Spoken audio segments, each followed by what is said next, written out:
Yesterday, so I showed you, for the case where you only have displacement boundary condition, I wrote for you the time continuous evolution, and then the question is how do you,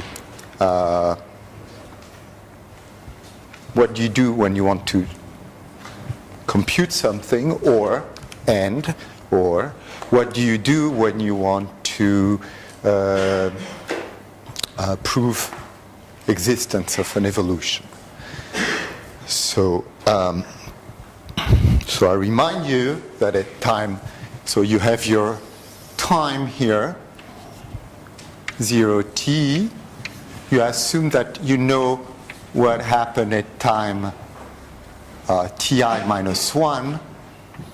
So at time ti minus 1, you got a crack, gamma I minus 1, and a kinematic field phi I minus 1, and you want to know how to determine what happens here, the crack gamma I and phi I. And so what you want to do is to minimize integral over omega of w of grad phi plus h1 of gamma minus gamma I minus 1 for the phis which takes the value gi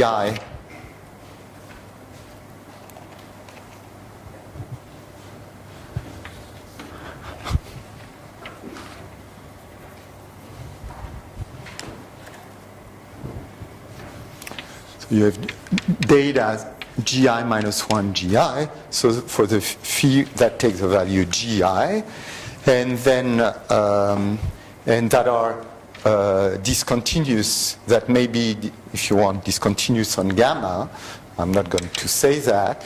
And then you will call gamma I, so you will, this will give you, should give you a phi I, and then gamma I will be and a gamma. You want to minimize this in gamma and in phi I, okay? And then you'll call gamma I, gamma union gamma I minus 1. If some part of gamma is already in gamma I minus 1, it doesn't matter. So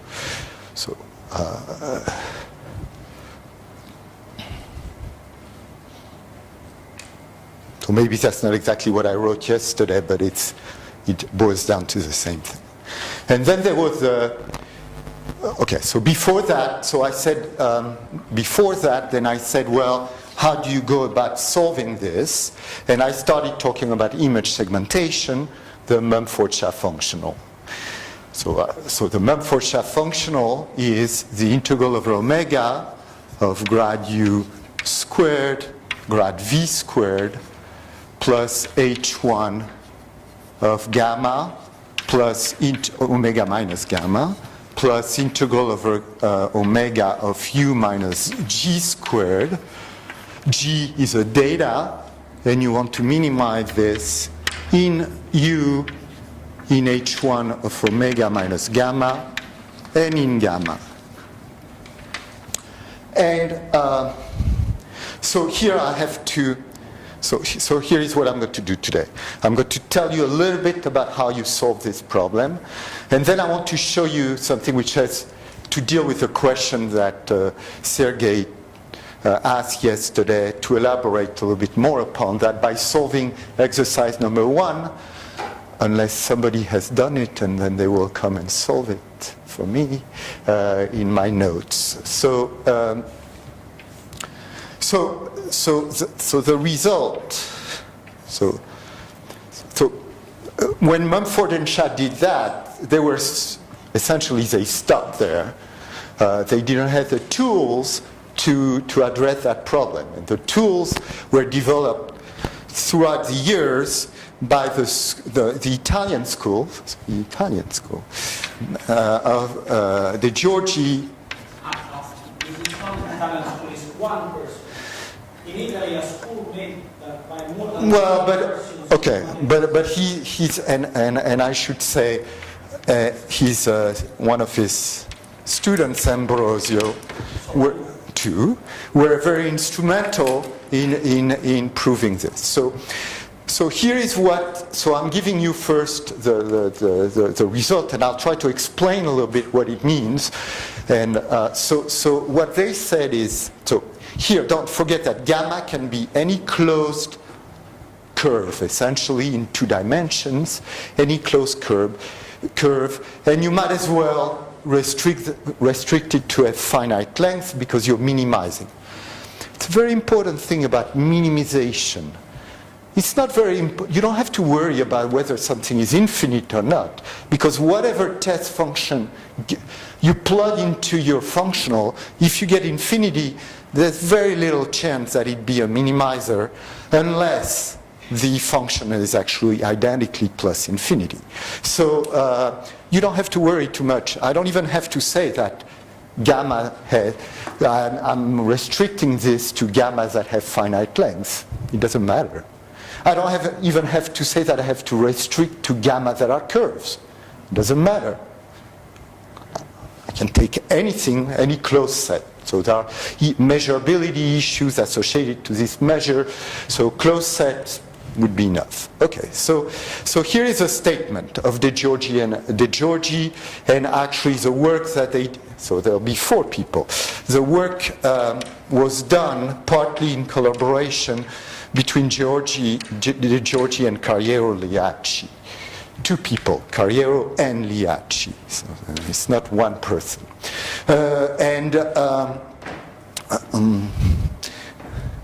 So here is the result. You solve the following problem.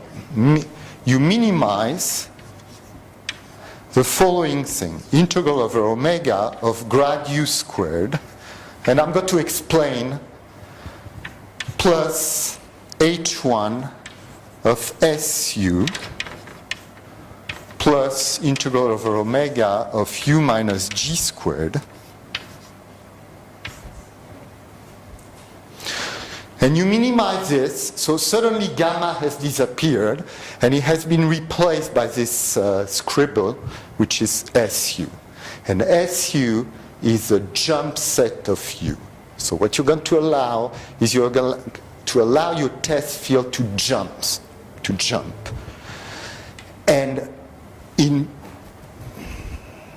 spirit, the set of points where U jumps will be the gamma set, your crack set. Well, it's not a crack here, but your contour.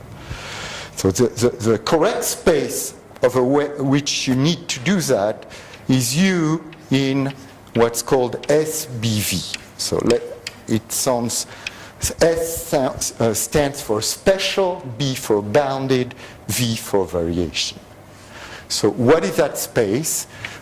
Without going into details, I'm sure a few of you among you know what it is. But if you don't know what it is, it's clear that you're not going to learn about it in 5 minutes. But it's not so complicated. It looks complicated, but it's not. So what is, first I have to define what BV of omega is. So BV of omega is a set of all those U's that are integrable for the Lebesgue measure, L1 of omega. And then you have to know a little bit about distribution, but I don't feel bad at talking about distribution because Francesco talked about distribution. So you take the distributional derivative of U. So it's du. And you want du. Du is a priori always. If you have a function which is in L1 locally in L1, its derivative, distributional derivative is well defined. Okay, always. So du here is a distributional derivative, but it's also going to be a measure. And a measure with finite total variation. So once again, if you don't know any measure theory, no, I'm not going to go into explaining what that means. But it's not that complicated. You pick up any book on measure theory and you'll see it. So it's a measure. Now, a measure in Victor's talks, he essentially assumed that all his probability measures had a density with respect to the Lebesgue measure. So he wrote them fx dx, fxy dx dy, and this morning I woke up too late to come because I was poisoned last night by people who made me drink too much, so I couldn't attend. But I gather, maybe I'm wrong, that he didn't do anything else in terms of measures. I mean, he didn't introduce suddenly other types of measure. So here you have to be here. Unfortunately, you see, if you have a Heaviside function, its derivative has a jump. I mean, the function has a jump. Its derivative is a Dirac mass in one dimension. So here is the same thing. Because you want u to have jumps, you expect that the derivative will not only be carried by a Lebesgue function. And that's what it says here. It says that there's a part of the derivative which is Lebesgue. So Lebesgue, for me, this means Lebesgue dimension n. If we're in dimension 2, it's Lebesgue 2. Lebesgue, what you know. Grad u is a density of the Lebesgue part of this measure. So in particular, very thing to pay attention to, grad u is not truly a gradient from a distributional standpoint. That is, for example, that its curl is not 0. It's just a notation. But it has some properties, okay, which I won't get into. Then you have a part which is concentrated on a hypersurface. So that part is a jump part. So there's a value of the function to the right and to the left, above and below. So I denote the value by a u plus and u minus. I'm leaving a little blank here. And then there's the length of to measure length, so one codimension 1, so in 2 dimensions it's really the length. In 3 dimensions it would be a surface type measure, restricted to that set S of u. And what is S of u? So for those of you who know a little bit of integration, S of u, the set of jump points of u, is a complement of the Lebesgue points of u. Every integrable function has a set of Lebesgue points which covers the whole domain up to a set of measure 0. And that S of u is a complement of the set of Lebesgue points. If you don't know what it means, it doesn't matter. S of u has some geometric properties. It is one rectifiable, by which I mean that it is included, it is a set which is included in a countable union of C1 hypersurfaces. So you can define a normal. And the normal is what comes here, fortunately, because this is a vector, this could be a vector, these are 2 numbers, and this is a measure, you need a vector somewhere. The vector is a normal. So it's written like this, so nu of x, nu, I'll write it nu. So it's a vector, it's a normal which is defined because that set, you can define a normal for that set. Those are non-trivial facts, those are facts of geometric measure theory. And then you have a third part, C of u. So this is called the Lebesgue part. This whole thing here is called the jump part. And that thing is neither Lebesgue nor jump, it's in between. It's a Cantor type. So remember your nightmares in real analysis, the devil's staircase. The devil's staircase is a function which is continuous, which is monotonically increasing from 0 to 1, whose derivative is 0 almost everywhere. It has no jump because it's continuous. It has no Lebesgue part because its derivative is 0. Okay, that has to be, that is not completely obvious, but I'm telling you. There's no Lebesgue part because its derivative is 0. Yet it's strictly increases from 0 to 1. So its total variation, the total variation of its derivative, distributional derivative, has to be 1. It goes from, it goes in, and if increasing function which increases from A to B between 0 and 1 has for total variation B minus A. So in one dimension. So all its derivative, its distributional derivative is concentrated on a set, which is a Cantor set. And you construct it explicitly in that example.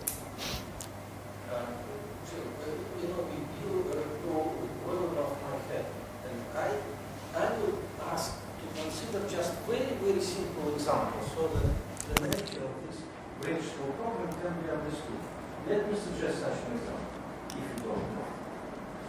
Let us take very simple case, without all this different staircases and all that stuff. Just let us, this, am I correct assuming that you don't have any constraints on function q at the bottom? No. No. Yeah, you're correct. You're correct. No, yes. So let us. This will count for discussion. Oh, This will count. No, this will count for discussion. Oh, okay. Okay, but I will not take more than 1. Say, let us take a square. And say, let us put in this function g, say, let us take a layer here, and we put in this layer function g equal to 1. And in the rest of this region, let us put g equal to 0. Correct? What is the solution of the problem? Pretty much. Oh, yes, and I also have to say, then we have to say what is this function, all right? Say, let us take this functional equal to some constant times the. And let us assume that that all these curves gamma smooth curves. No these evil staircases, etc. So just k times the length of this curve. Right? Is the minimum just 0? I mean, say if we put u equal to 1, then oh no, yeah, doesn't work. So the minimum, what is the solution? Well, these are not so, I don't know because I'm not an expert on for chat. There are very few examples. Although this is one, probably it's going to depend on the, because really here I don't put constants, of course. So clearly, depending on, you would expect that the minimum would be exactly what you drew if the contribution here has a weight which is graded off. But it might not be that because 0 might be better if this guy is better. But I don't know what maybe the solution, I'm not sufficiently an expert on this to tell you. However, I can tell you that there are very, very few, even the simplest problem, there are very few exact solutions to this problem, and it is there's a book by Guy David which addresses these issues of exact solution, which is about 1,000 pages long. So you have to be careful, and if you think about this, even in this very simple example, it's not quite clear, huh? Let us take this constant k, say less than 1, right? Well, but you see that if you took u equals 0, with your thing you would get something which is maybe smaller than taking 1 here and 0 there. 1 and 0, take the function 1 and 0. The function 1 and 0 is going to cost you 1, or k. Then we get k, right? Yeah, but the function 0, 0, 0 will give you the integral of the data. Right. So is that the only competitor? I don't know. But because I don't know. Maybe there's something more clever that can be done. Okay? And I'm not prepared to discuss this because that's not because anyways, except in maybe this case, maybe if somebody like Gianni Dalmaso was here, he would tell you immediately what the minimizer is. But I haven't studied M&MoCS, so I don't know. Okay, but let me once again reiterate that there are very, very few exact minimizers for this problem that are known.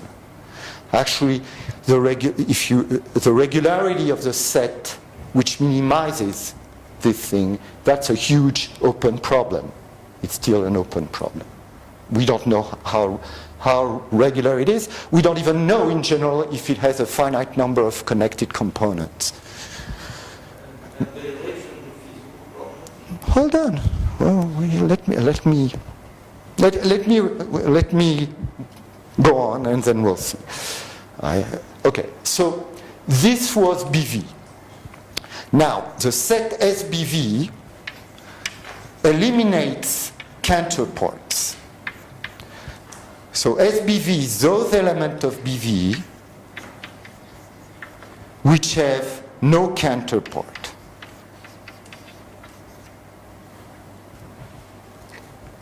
So, whose distributional measure is just a sum of two terms. Lebesgue part, jump part. This is what I'm talking about here. The fact that this problem has a minimum is also a highly non-trivial fact, which is due to theorems of Ambrosio and De Giorgi-Ambrosio. Once you have this minimum, so you have to admit that it has a minimum. This is a theorem that you can find in books. So for example, you can consult the book by Ambrosio Fusco Pallara to get this, but there are other books. Okay? Okay. Once you have this, you have a U minimum. So maybe I should call it U min. Okay? Which has a jump, S U min. Now that jump doesn't have to, can be something very weird. It can be something, it only has to have finite length and to be rectifiable in some weak sense. So it can be an ugly, ugly thing. In particular, you can draw a curve in a square of finite length whose closure is a whole square. Okay? So the question is, how do you go back to this? And that is a regularity question. Is it true that the minimizer of those guys, it's a mild regularity question, but it's a regularity question.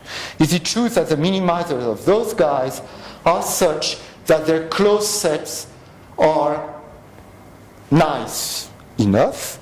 And is it true that the closed set minimizes this? And there's a regularity theorem due to De Giorgi, Carriero-Leacci, which is fairly subtle, which tells you that the minimizer, and only for one minimizer, there might not be uniqueness. For one minimizer, the jump set of the minimizer differs from its closure by a set of zero length. Okay, and that's a hard theorem. So with that, you have the equivalence. You take here gamma to be the closure of the jump set of U, and then you can, this is a minimum, then you solve the minimization. Once you know what gamma is, it's a trivial problem to solve this minimum problem in H1 of omega minus gamma, because gamma is closed. So,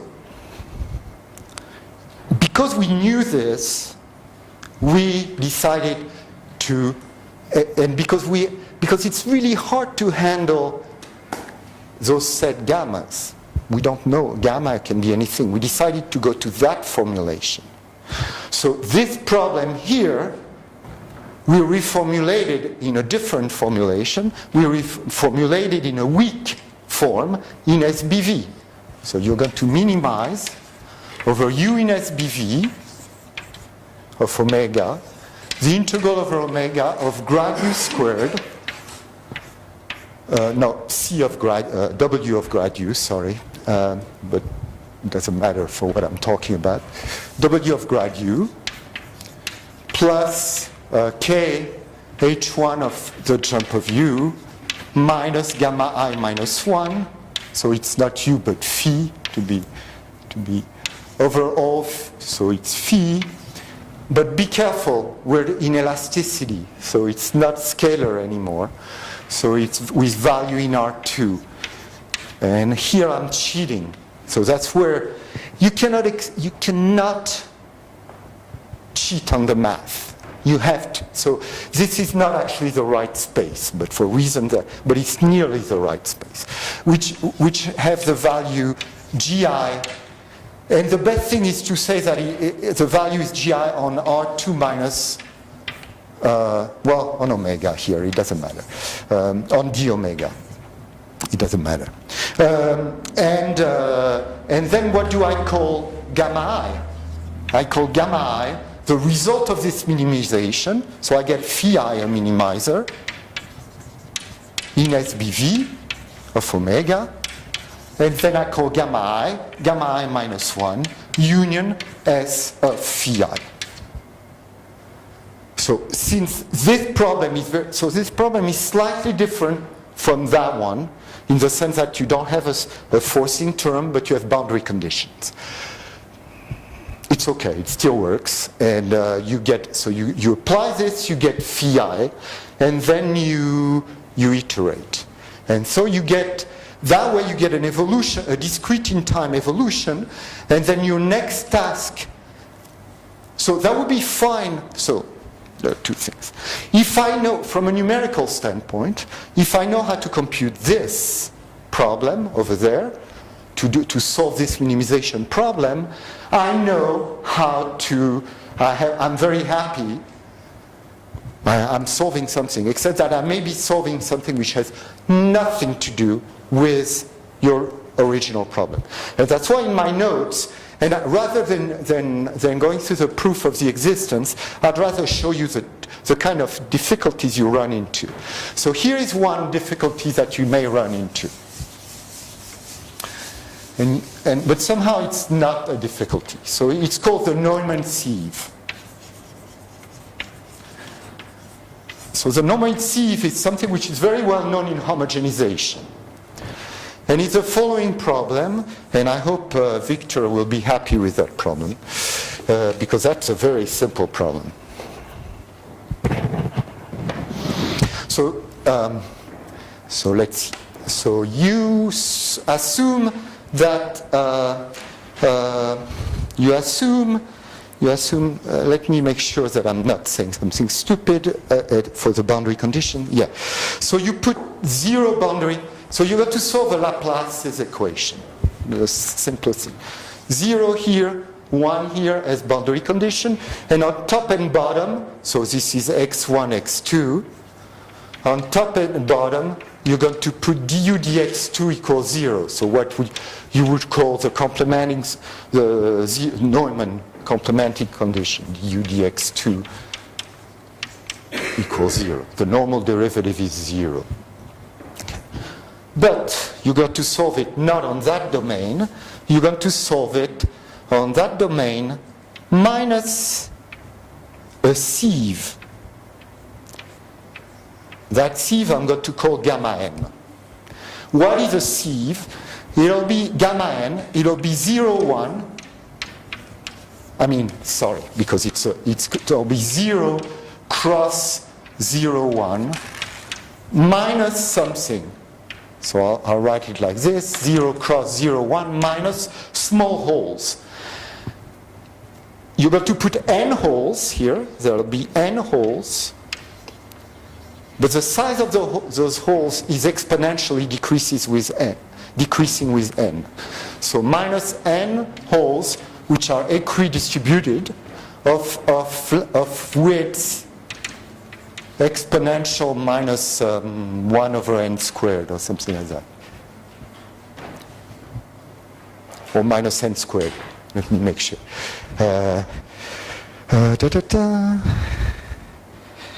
Of course, minus n actually, it's enough. Minus n.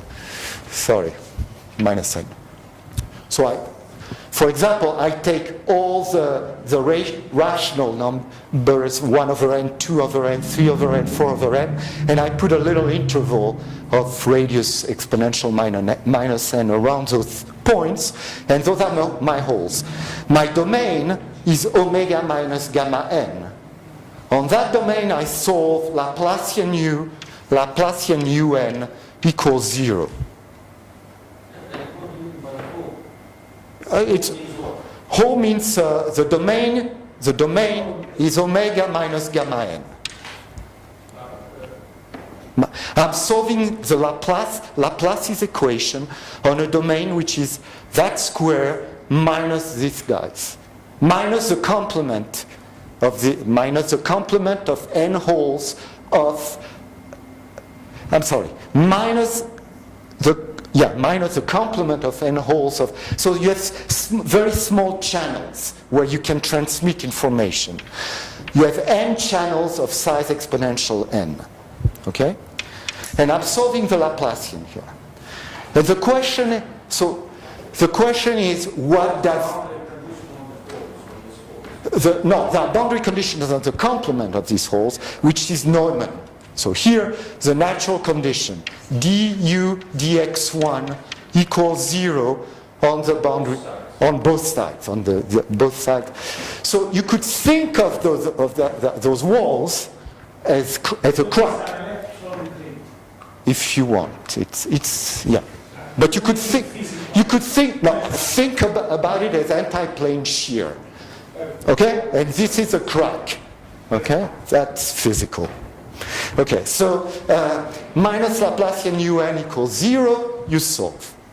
And then you ask the question, what does un go to?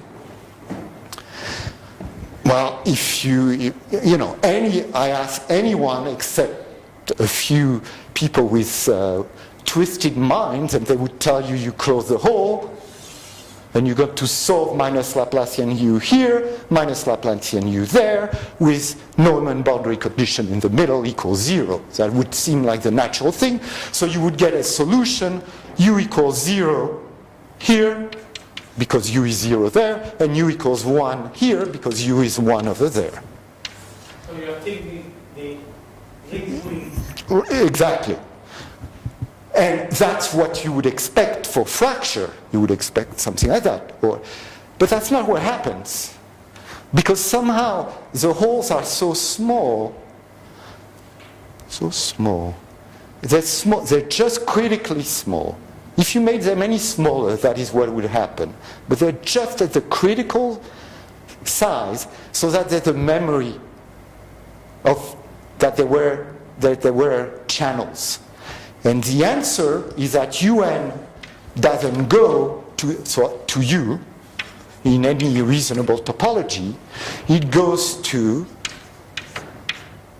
what I'm going to call, I don't know, u infinity, where u infinity is a solution to minus Laplacian u infinity plus gamma u infinity, equals 0. On each of those parts, but du infinity dx1 has a jump, and that jump, so let me, because, so that jump is, sorry, I don't have my glasses.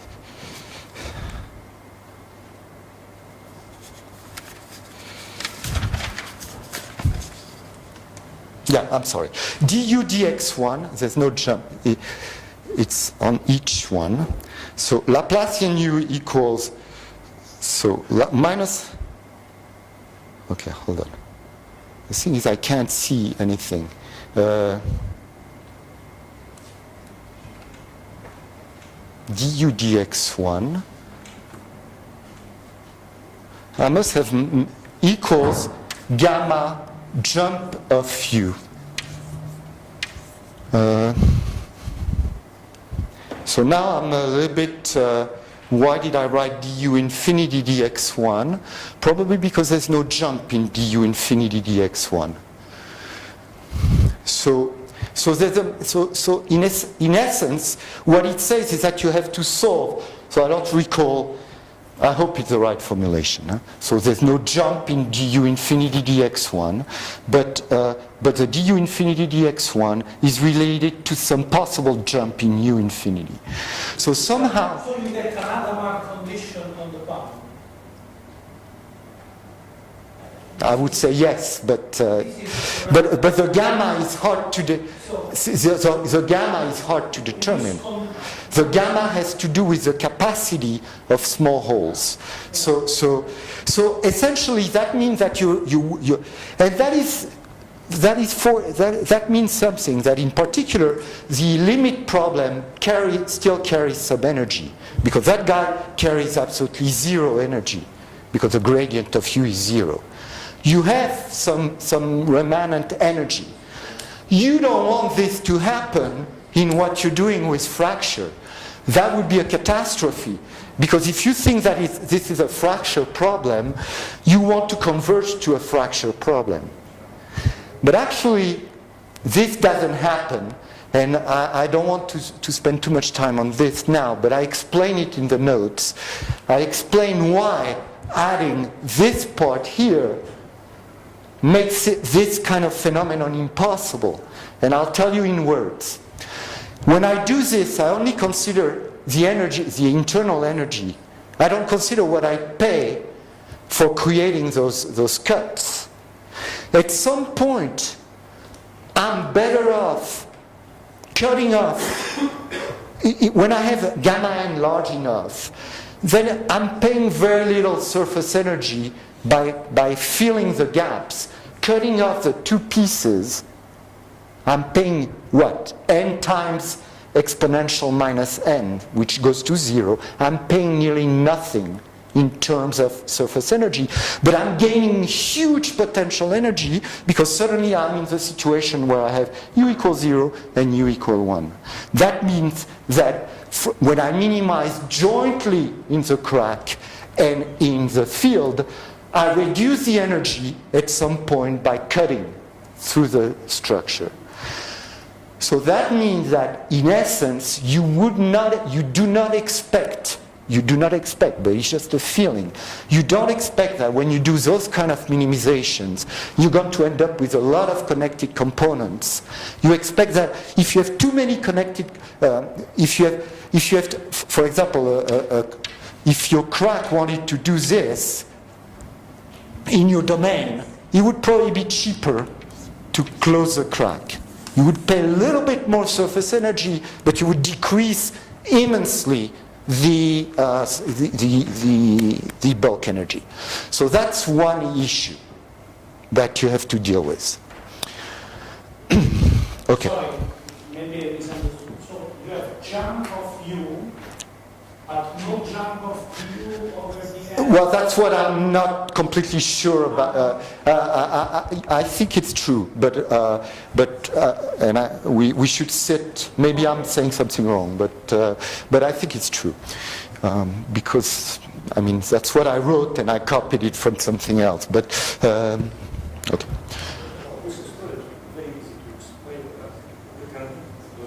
So you will explain it a little bit later, but. Anyway, so you don't want this and you don't have this. So that's one of the obstacles that you have. There's another obstacle that I talk about in the notes that you should read if you want to. For now, okay, so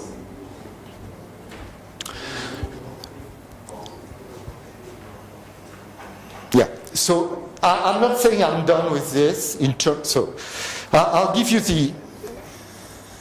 So after a few years, we proved, starting from this discrete evolution, we proved that you could pass to the limit in the. So this is for a given time discretization. Okay, so you have your domain here, and you have your time discretization. So let's say delta t is ti minus 1. So then you want to go to the limit in delta t. And when you want to go to the limit in delta t, you run into huge problems in this formulation. Your goal, let me remind you, your mathematical goal is to recover some weak version of the evolution that I wrote last time. So, in the end, you get a theorem, which is in my notes, and maybe I'll come back to that tomorrow, I don't know, it all depends, but I want to do something else now. So you get a theorem which tells you that, so it is somewhere in the notes, page, I don't know if you have the same page as I do, pages as I do, but so where is that thing? It's theorem 3.4. Which since you have the notes, I'm not going to bother writing, but which essentially tells you that there's a gamma of t which grows with t, there's a phi of t, such that at each time, so maybe I'll write kind of what it is, integral of w of grad phi of t plus is less than integral of w of grad psi plus k h1 of s of psi minus gamma of t with the jump of phi of t included in gamma of t,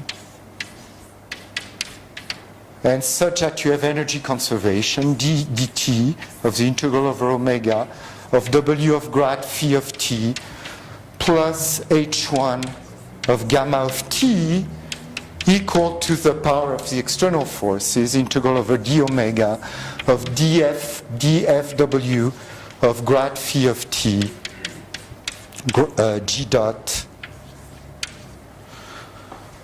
t dx.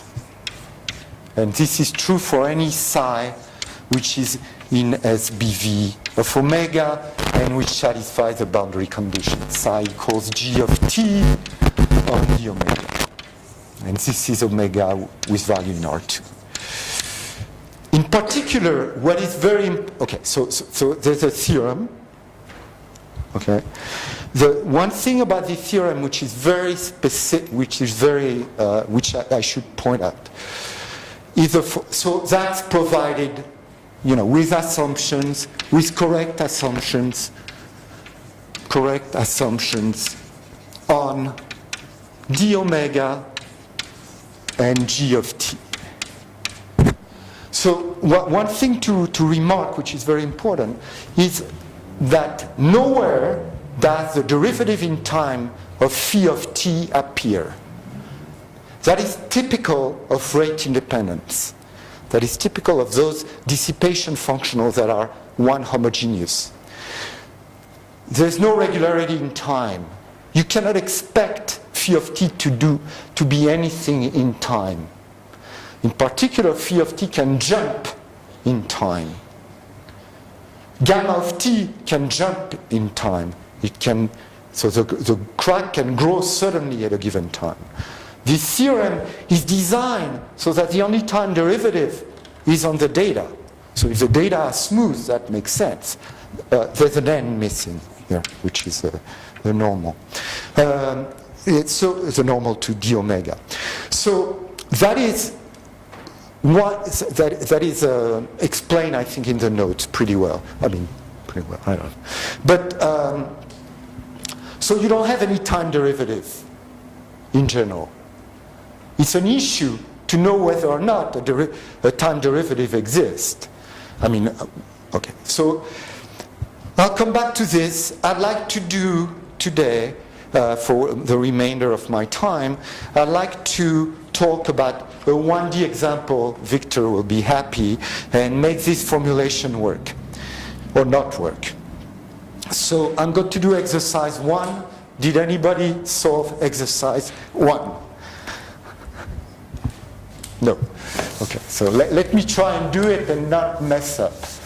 1 and 2 I'm going to do at the same time. Or maybe I'll do, I don't know which one. I'll do the self-device. Well, it doesn't matter. So it's a 1D problem. So of course it's completely ridiculous. This theory is completely ridiculous in 1D. Clearly.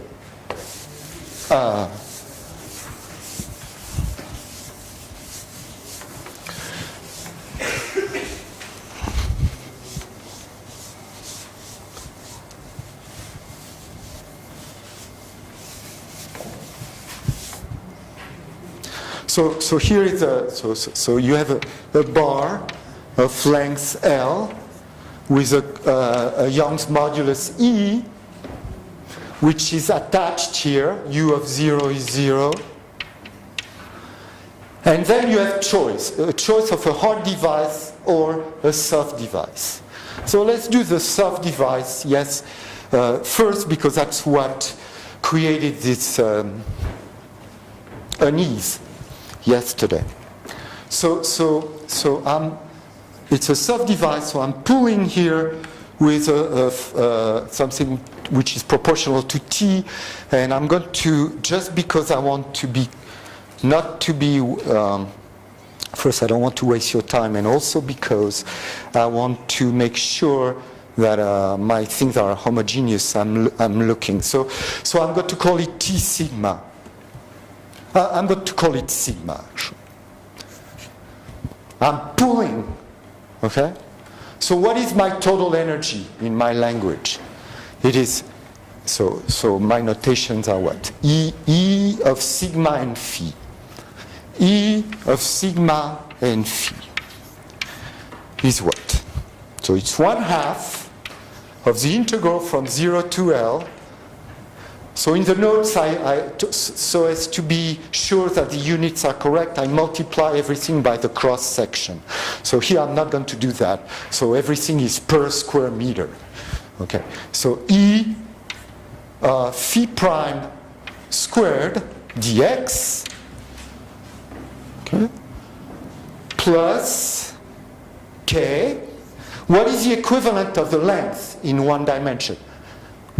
In one dimension, the crack has to be 0-dimensional. It's points. So the length of the crack becomes the number of crack points. So the number of crack points of the cardinality of the set F S of phi. I like to disturb you myself also.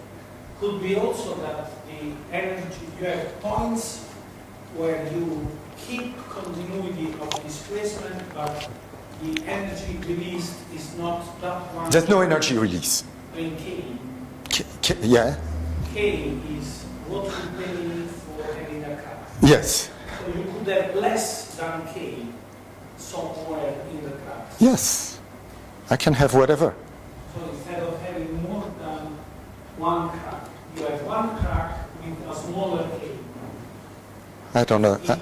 I don't understand. Let me finish, and we'll talk about this. But I want to put you guys also on the spot for a little while. So I prepared a couple of questions for you. Minus sigma, then sigma, and then u. So why phi? U. Let's phi in my notes, but u is nice. U the displacement. U minus sigma. U. So u. I'll explain. U of L plus.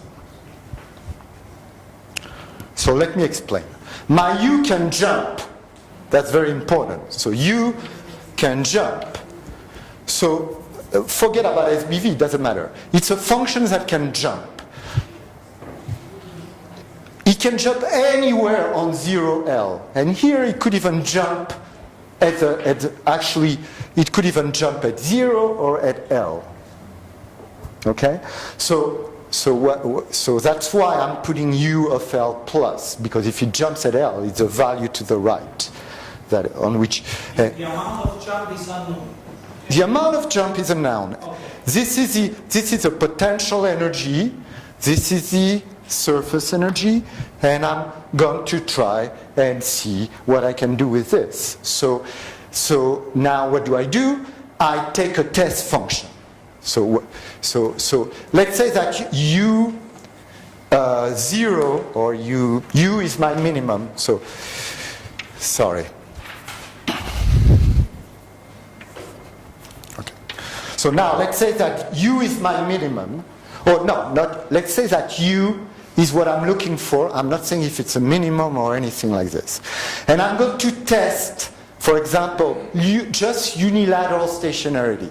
So I'm going to just do what you would do in Griffith, but not specifying where the crack is.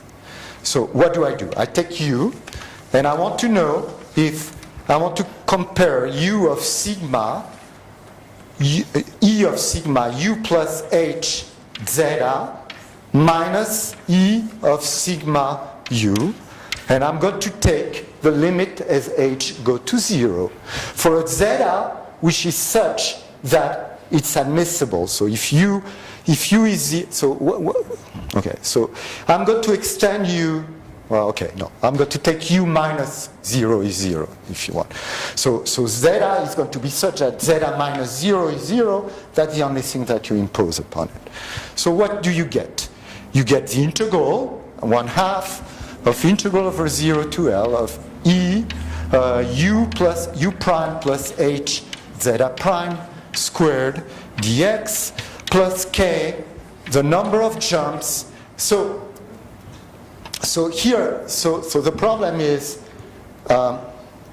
take zeta to have a finite number of jumps, for example. Okay? So you have the jumps of zeta which are outside the jump of u, and then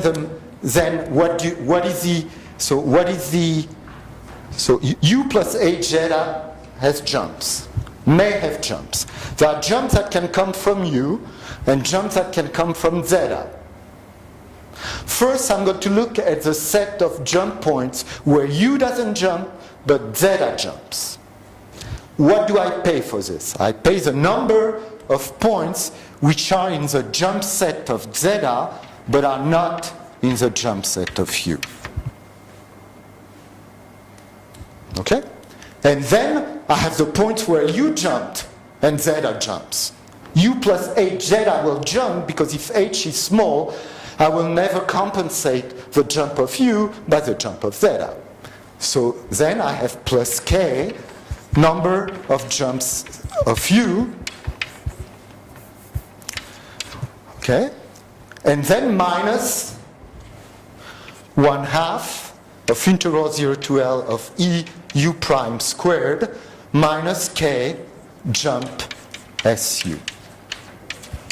So now I come with my red pen and I kill some terms.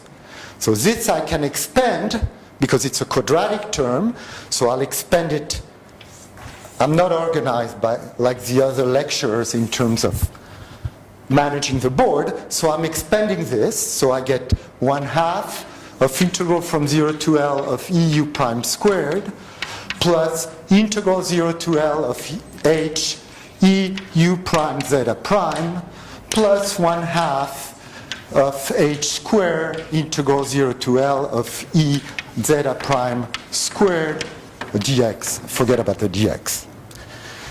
So this term cancel with that term. This term cancel with that term. So what am I left with? I'll write it here. I'll write it as a function of h. So what do I have? I have, sorry, and this term with this term. Yeah, I wrote it. So I have h integral 0 to L of EU prime z prime plus a term which is positive always, so I'm going to write it as small o of h. And I have this term left, plus k, the number of jump points in S of zeta minus S of u. Okay. So clearly, and what I want, what is unilateral stationarity? Well, is essentially that, so clear, well, let me put it differently. Clearly, if I take as test fields zetas that have jump sets outside the jump set of U, this quantity will always be non-negative.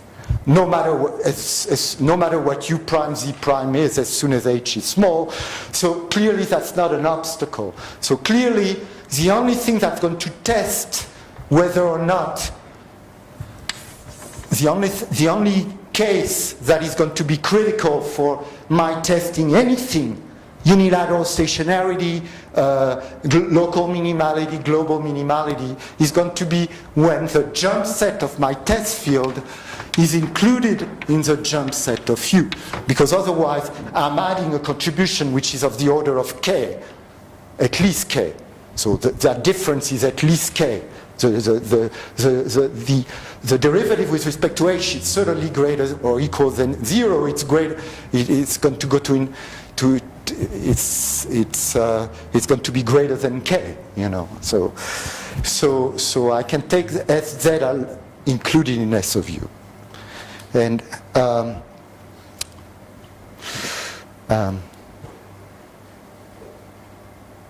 there's no camera this way, right? Yeah. There is? No. Taking a picture of my screen? Yes.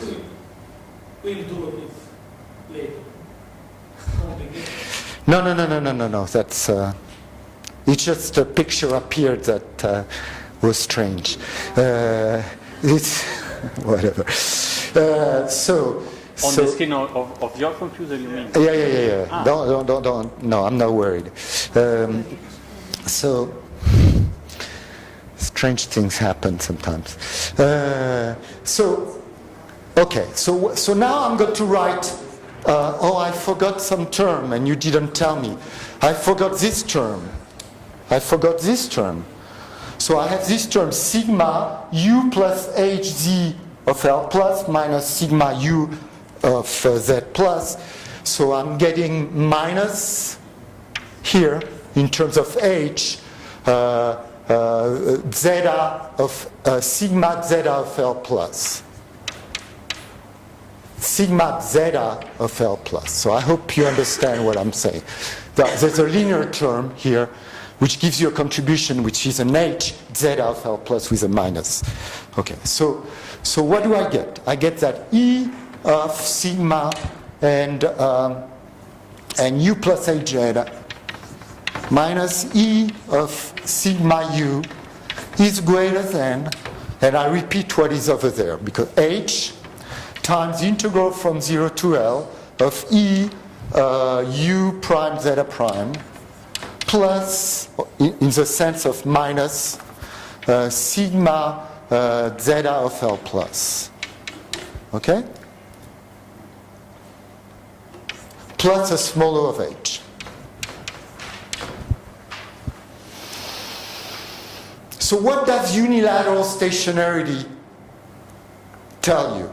Unilateral stationarity tells you you divide by H, which is positive, okay, and you should get something which is non-negative. So this is equal to, actually, plus a small H. So unilateral stationarity tells you you divide by H, and this should be non-negative. What happens when you divide by H? You get the integral, so I'll write it over there. You get the integral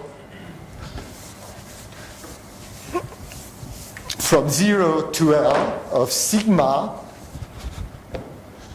integral from 0 to L of E U prime zeta prime minus sigma zeta of L plus should be non-negative, and this should be true for any zeta which can jump provided that its jump set is included in SU. So the first thing you do, that's the power of variational methods. This is true for any zeta such that zeta of 0 minus is 0, and such that the jump set of zeta is included in the jump set of U if U has a jump set. You don't know if U has a jump set. So you first take zeta which has no jumps, and then you get the remarkable thing which you should expect, which is that EU prime is equal to sigma. Right? If zeta has no jumps, okay, if zeta is no jump, you integrate by part, you get EU prime is 0, so EU prime is a constant which has to equilibrate sigma, because you can take first zeta 0 at L plus and then zeta different from 0 at L plus. So you get that EU prime is sigma. So that's the thing you would get in elasticity, purely in elasticity. And then what do you get on a jump? So what happens if zeta jumps? Well, if zeta jumps, if zeta jumps somewhere. So just take a function so take a point in SU here. So you're at a point where U jumps, and take a zeta that jumps, but then goes to 0. I don't know, something like this.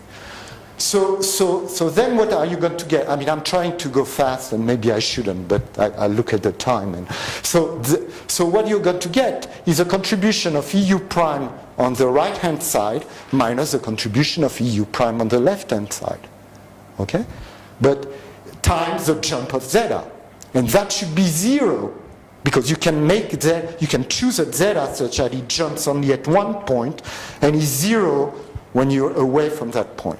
So that means that, but EU prime is sigma away from the jump. So that means that sigma is 0. So if S of U is not empty, so if S of U is not empty, then you're allowed to take a zeta which has at least one jump. If you take zeta which has at least one jump, I mean, if you think about it, maybe you'll understand quickly that you can take just essentially zeta to jump where U jumps and to decay away from where U jumps. It won't have any contribution because it'll be EU prime zeta prime, and EU prime is a constant. So that's going to give you that sigma is 0.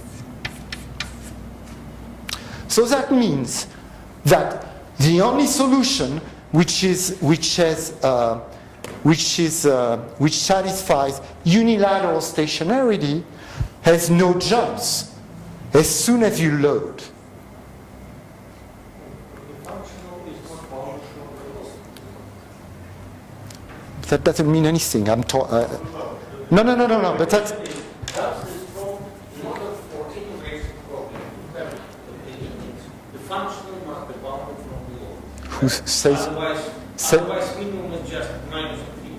Says, but no, that is incorrect. I'm sorry. It is incorrect.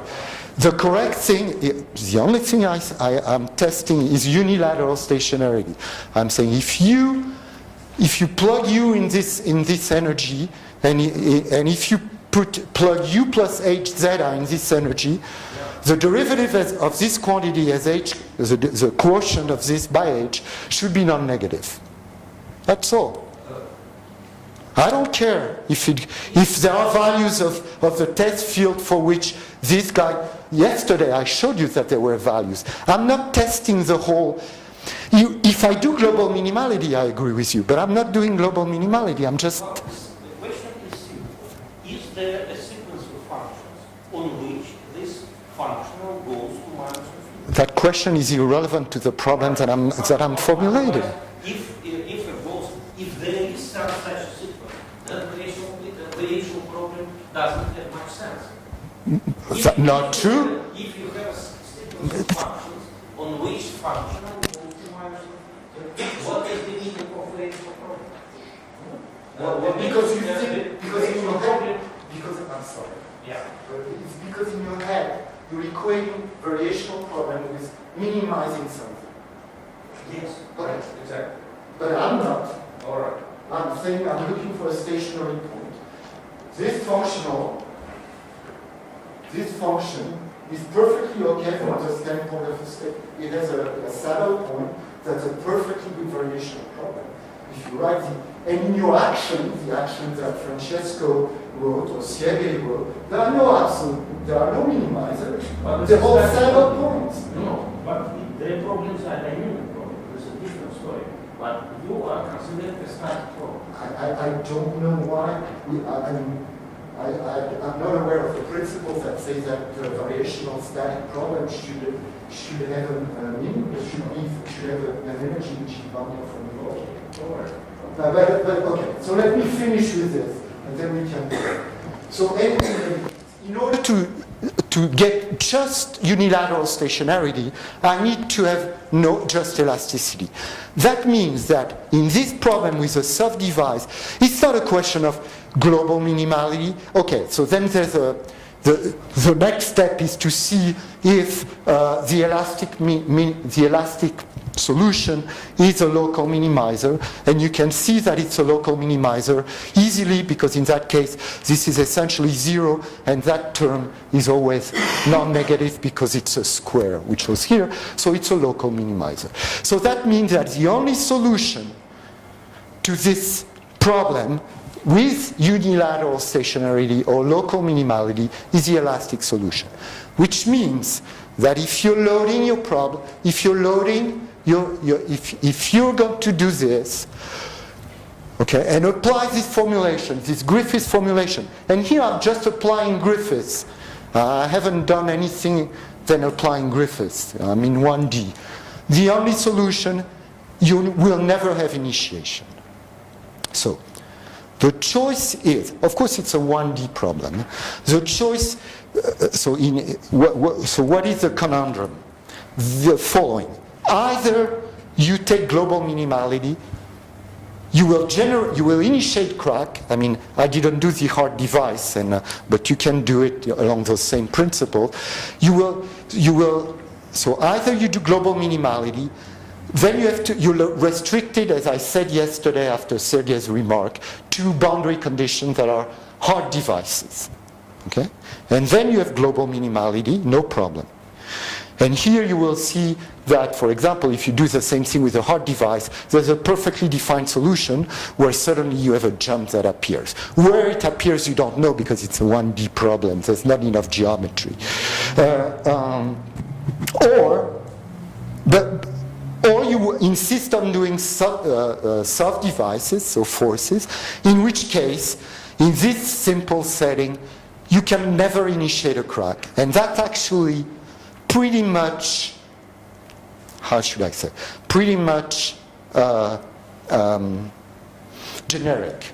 So generically, if you abandon global minimality and if you want to do, then you can do forces, but you will not be able to generate a crack out of an uncracked sample. It is in the book, and it is in other articles that are referred to. So you have, this is, I mean, it's not a closed problem. It's an open problem. For now, you're in this situation.